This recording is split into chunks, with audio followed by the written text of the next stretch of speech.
Rev Mel on Talking Sex Radio is awaiting your call, so call Rev Mel.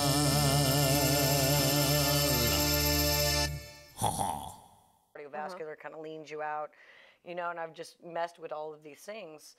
And then like track and field, because I did pole vaulting the first year women were allowed to, as well as I was a hurdler. And being 5 foot, it was just really interesting.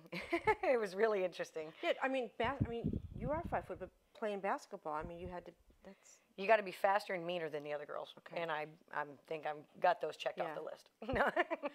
So, if you were to become a trainer, you would know how to train a certain body to produce a certain way to look. Then. Absolutely. Yeah. Cool. I'm gonna write that down.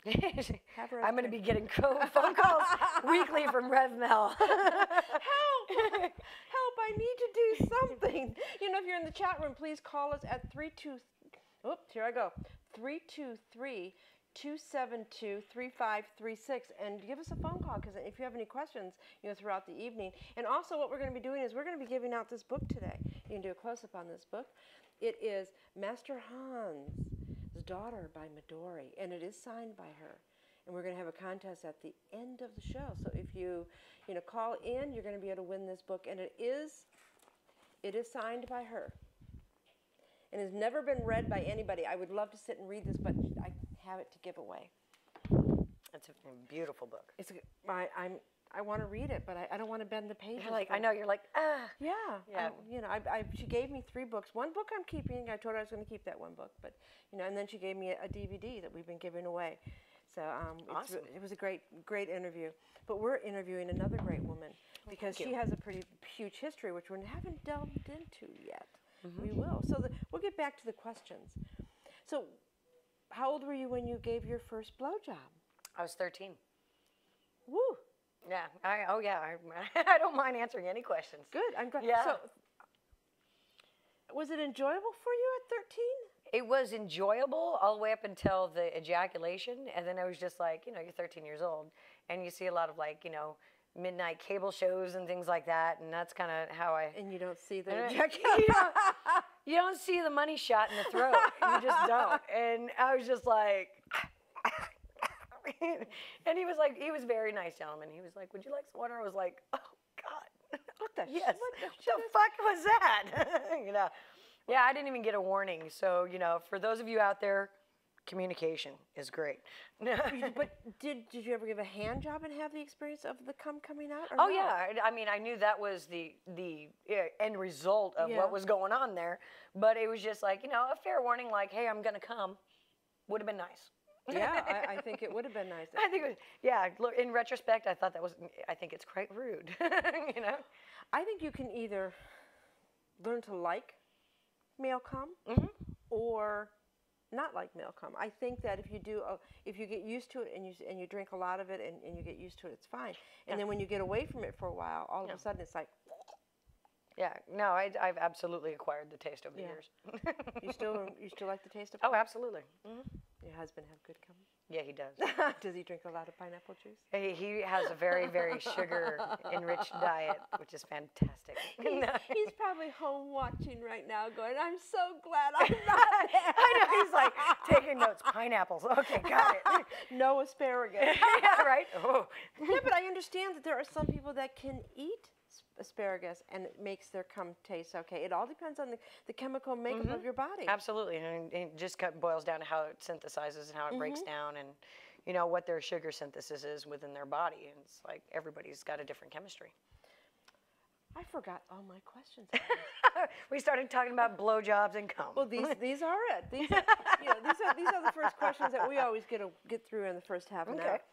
Have you taken it in the ass? Absolutely. Do you enjoy it? Absolutely. What age were you when you first started taking it in? Ready? Taking it in the ass. Let's see. First time I did that when I was probably about 22, 23. Mm-hmm. Yeah. And was it enjoyable for you, or was that something you had to learn too? It was enjoyable. Mm-hmm. I just had to, over time, learn different techniques to make it more enjoyable. And, because I'd had around about the same time, I'd had the occasional, the man downshifts too quickly. and they're really caught in the moment, and it's really rough and stuff like that, and they go, oh, just kidding, I'm really sorry about that. And I'm just like, okay, get your pants out. Yeah, there'll be none of that. You became the porpoise. Yeah. And then once it was like, okay, established, like, okay, we're going to do this, and we're going to try this, and this is how this is going to go.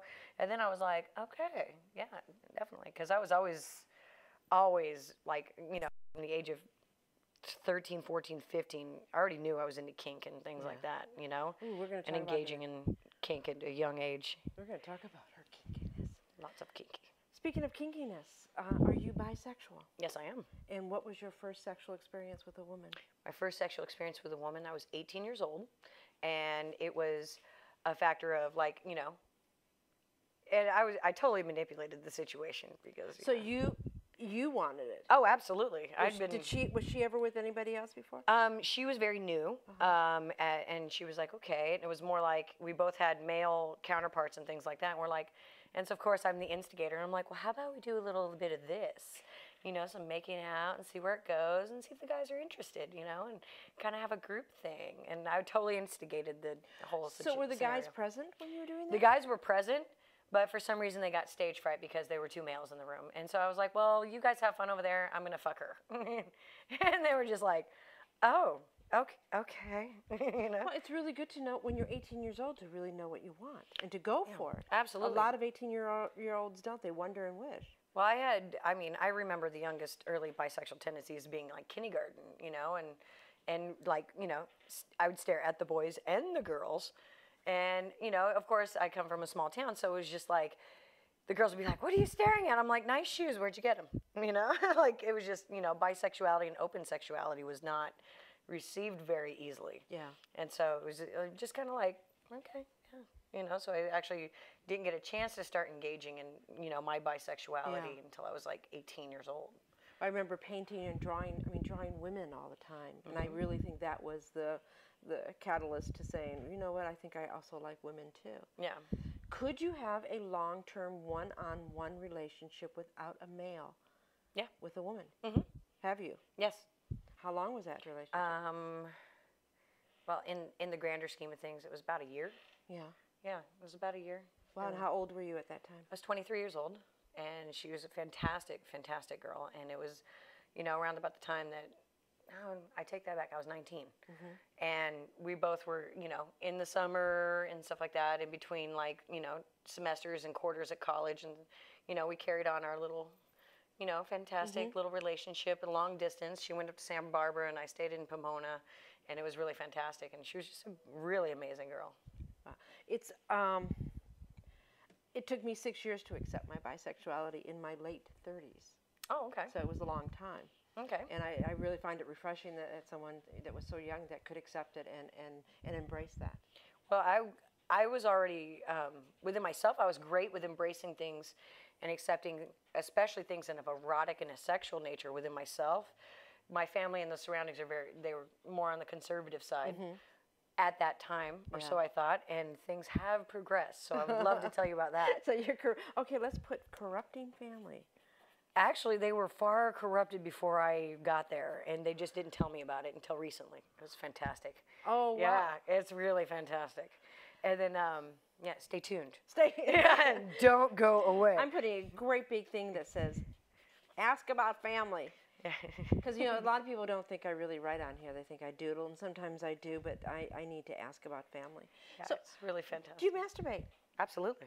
All the time or once in a while? Very often. Yeah? Yeah. You use a vibrator? Or I use, my propensities are for the vibrating eggs, as well as vibrating insertables, as well as, like, I, you know, kind of compromise with the vibrating egg and the, you know, stationary insertable, you know, just the dildo. Sometimes I'll go with, like, suction cups for the nipples, for nipple stimulation while I'm just really, I'm making an event. Can I watch? Can I please watch? Please. I just drooled on myself, excuse me. You know, if you're in the chat room and you want to ask a question of our wonderful guest, Mistress Melissa, please call us at 323-272-3536. And you know, I promise you guys, I'm going to get an 800 number. I really am. You know, hopefully by the time we get back from Christmas holidays or even before then, I'm going to have an 800 number. But what we're going to do right now is we're going to take a break, you know, for our sponsors, and we'll be back. And you've been watching the Rev Mel Show on TSRnetwork.com with our fabulous, fabulous guest, Mistress Melissa. Right back.